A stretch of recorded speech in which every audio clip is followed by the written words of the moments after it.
Good morning guys, ngayong umaga papakainin natin si Pepe. Ayan po siya. Tawag natin, Pepe! Tayo na dyan, dali, kakain na! Kakain na, dali! Akyat na, akyat! Akyat na, dali! Dali, dali! Kakain na tayo! Labas na! Labas, dali! Ayan, sanay na po siya pagka tinatawag po siya. Ika na, kakain na, dali! Kapit na! Kakain na, ha? Ayan po siya. Morning! Morning, morning! O, ayan po. Ang ating alaga, si Pepe. Kung natin yung pakain natin. Natin siya sa loob pakakainin. Kasi pag doon kasi sa labas, marami nakaabang na po siya. Mahirap kasi minsan nag-aaral na kasi siya lumipad. Baka biglang lumipad ng alanganin. Madamba kagad ng pusa. Kawawa naman tayo. So, diyan na tayo na. Upo na dyan. Upo na dyan. Kakain na. Kakain na. Ito ha. Kain na ba? Okay. Anong pangalan? Pepe. Sige sabihin na kakain na. Dali. Dito. Dali. Okay. Nga nga.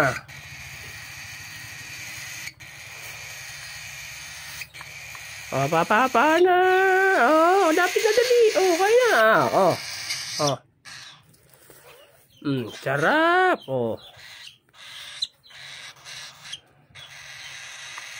Ayun ang aming haling maliit.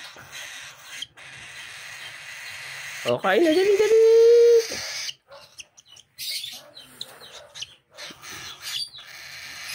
Gugutom na ba?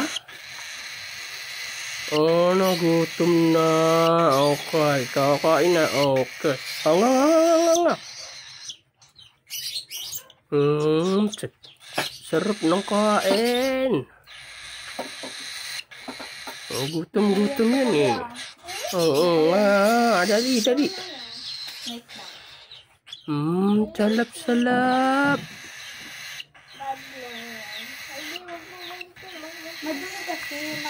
Kaya.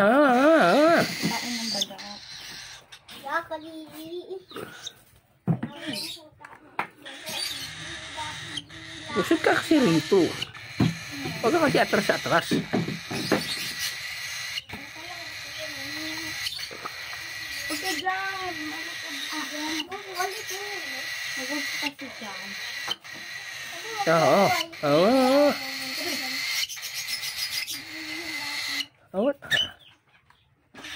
Ano nga?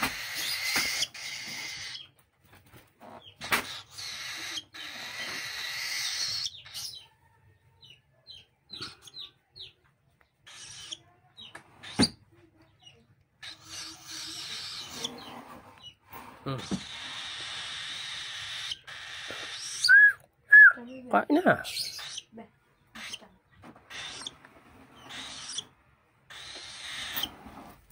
Dito ka sa gitna.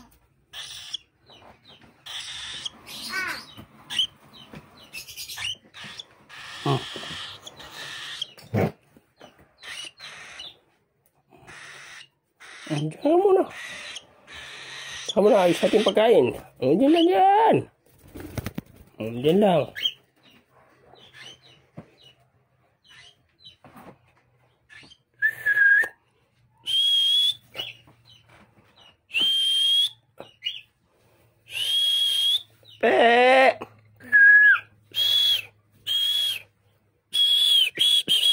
Dali, dito. Yun.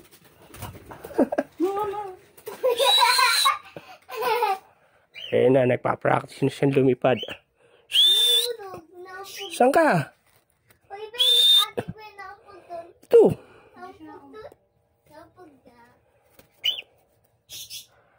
Ayan, di ba? Katulad nung yun, mahirap pagka nagpa-practice pa lang at saka tinuturuan pa lang natin yung ating alaga. Kasi kung sa labas to, medyo mahirapan agad tayo. Yan kasi hindi pa siya ganun kasanay. At saka marami nga doon mga pusa. Delikado. Sigurado yung paglanding niya may nakaabang na doon. Baka nadamba na kaagad. Kaya dito ko pa lang siya tinitesting sa loob ng bahay.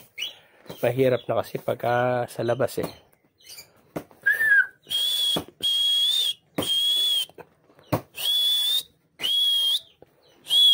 Sarado mo muna yung ano, pinto dyan. Baka biglang dyan lumipad sa palo.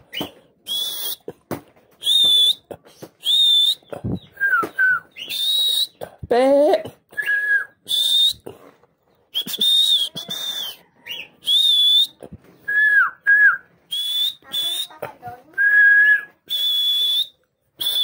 Pe! Dali! Dito, dito!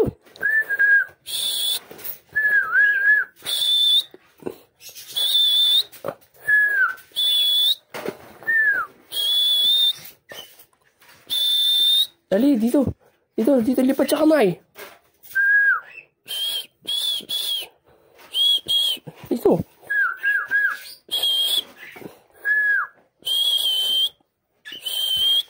Lipat, dali.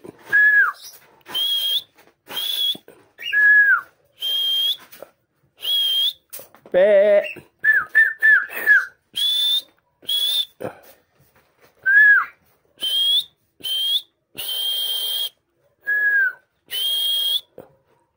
Huwag mo igalaw yan, Ambi.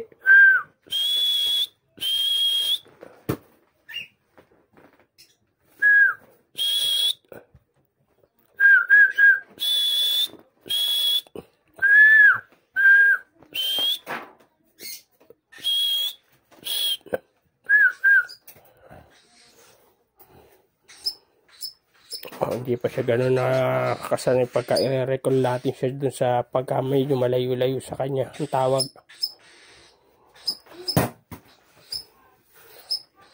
So ayan guys, oh, tapusin muna natin pagpapakain sa kanya. So hanggang dito na lang muna. Maraming salamat sa panonood. Thank you for watching at God bless.